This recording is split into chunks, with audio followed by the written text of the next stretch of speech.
I want to highlight something that was not super visible or super highly promoted. But Emily, you caught this one and brought this up to our attention, the continuous sure backup job. I think this is actually pretty cool.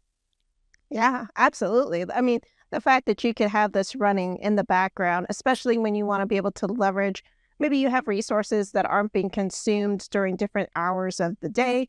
You can have this continuous job be triggered so that way you can have those scans of any type of malware threats, whether that's leveraging the YAR rules or the AB scans, but that could be running in the background. So it was a new feature, and you'll see it inside of your Sure Backup job where you could come in now and you could actually change this to run continuously.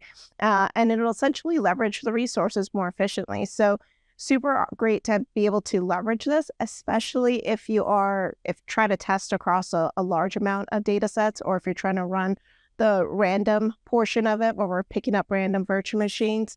Now this could all be done continuously in the background, a little set it and forget it. So definitely was something that was surprising to see added, but I learned from this from the product management team just a few weeks ago.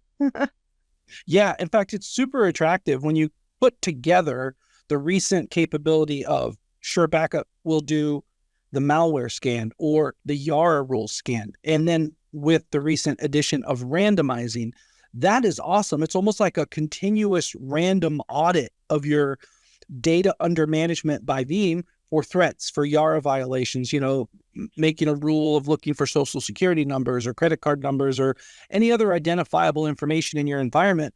Get your ideas thinking. It's pretty attractive.